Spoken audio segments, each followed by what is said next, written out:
Shout out Mikey T, the movie star. We live on Report Card Radio. You mean? Get your grades up, baby. So, Bump, I wanted to ask you about the mixtape that Beanie Sigel recorded with the Major Figgas. How did that all come about? We we ran into Beans at different times. You know, Gil ran into Beans in the syrup house in South Philly. And I ran into Beans battling everybody in South Philly. But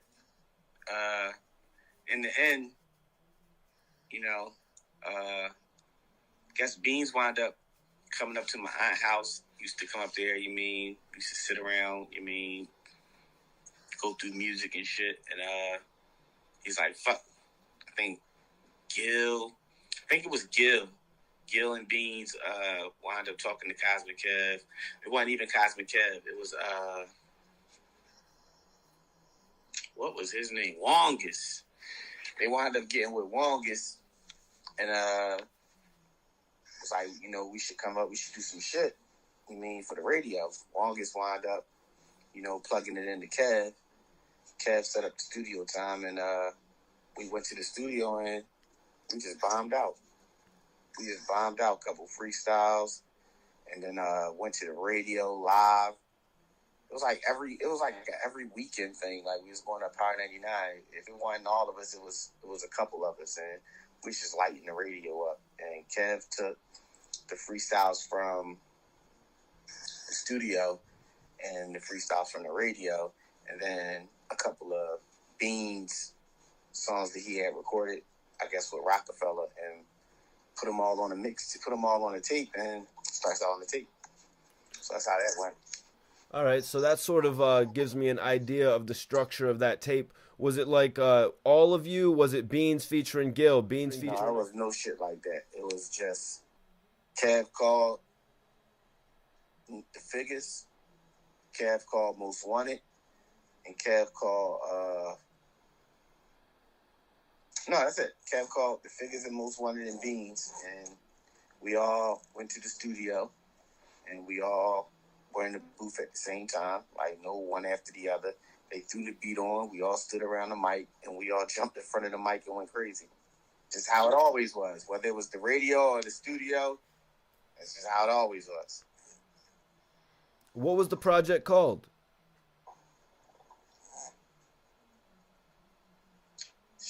Cosmic Strictly Skills. Kev presents Beanie Sigel, or the best of Beanie Sigel, one of them. Beanie Sigel and Major Figgas, yeah. The best of Beanie Sigel and Major Figgas. Cosmic Strictly Skills presents the best of Beanie Sigel and Major Figgas. Yeah. All right, so what do you remember most about going up to those studios, recording in the booths with Beans? What was the impression that you had got from doing all that? It was fun. I mean, you got to, like, at the time, like, we was rock stars, like, so, it was regular, it was natural, it was fun. It was just fun. I mean, in the sense, like, had you started to believe that, were you guys forming as a group, or was it not like that? We were already a group. It was no believing I had already had a deal.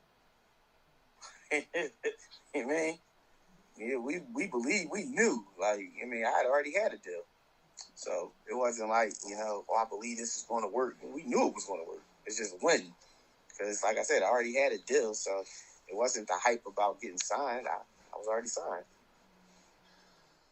So in our last interview, you actually mentioned that you were running around battling cats, and that's actually how you met Beans in a battle. But the one thing you never answered was, who actually won that battle? It never ended. What happened? Crazy. What happened? We get down there, and Beans was behind. He was in the playground, so he was behind the gate of the playground. I was in front of the gate in the playground, and we had the beat, the instrumental we was rapping to. can't even remember what instrumental it was. I wish I could. But we would put the tape in and, rap to the instrumental and rewind it. Because, it wasn't CDs at the time. Well, we weren't riding around with CDs, let's say that. The cars had tape players. So we would rewind the song. And Beans did the Monopoly. First, I went, then Beans went, and then I went, and then Beans did Monopoly. And Monopoly verse was so long that the beat went out. And when the beat went out, Love for Gillie came on next. And when he heard Love for Gillie, he stopped. He stopped before he even ended Monopoly. And was like, yo, that's Gil. That's Gillie. That's Gillie. I'm like, yeah, I know. He's like, you know Gillie? I'm like, this is my man. This is my bro. He's like, call him. And I called him. Like, yo, nigga Mac wanted me to call you. I put him on the phone, and Gil came down and got locked up the same. Hey, Gil came down. We started rapping. The cops came. Gil had weed in his pocket.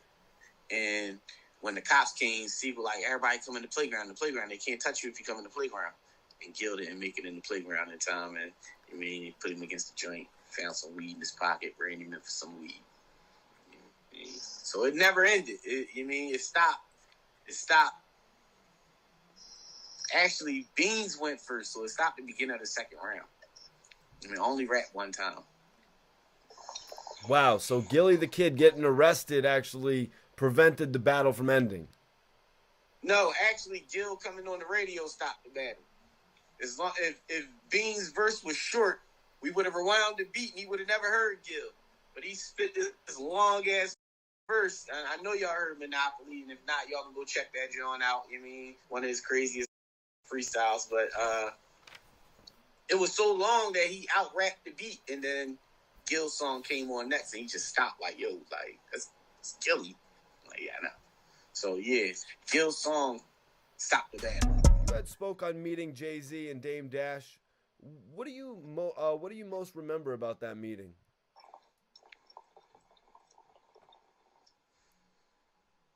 They couldn't stay in their seats. We was in the studio, and they was sitting down, and they was like, go ahead and rap. And I think I started it off. And from the beginning, once I started, Jay stood up.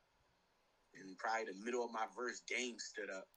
And by the end of my verse, Spade was coming on, and Dame had these bitches with him. He had probably like 4 bitches with him. Then all them bitches stood up, and the whole room was standing. The room went from sitting to standing to like, god damn, like, it was crazy. Wow, man. On another occasion from that, did you ever get a chance to talk with Dame Dash, and what was it like? Nah, we ain't do too much talking. Like, it was all in the beginning stages, so it was a lot of business going on. So I wasn't really talking to Dame or Hove. Like, they was talking to, like, the management and everybody. Or more so, the only artist they would talk to was Spade, Lava, and Gil.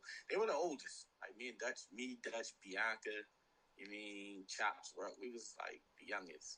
They were the oldest, so... And, with a group that big, you can't talk to everybody. You got to talk to one person at a time. And, it was like a lot of relayed messages. You know what I mean? Or a lot of, like, speakerphone conversations.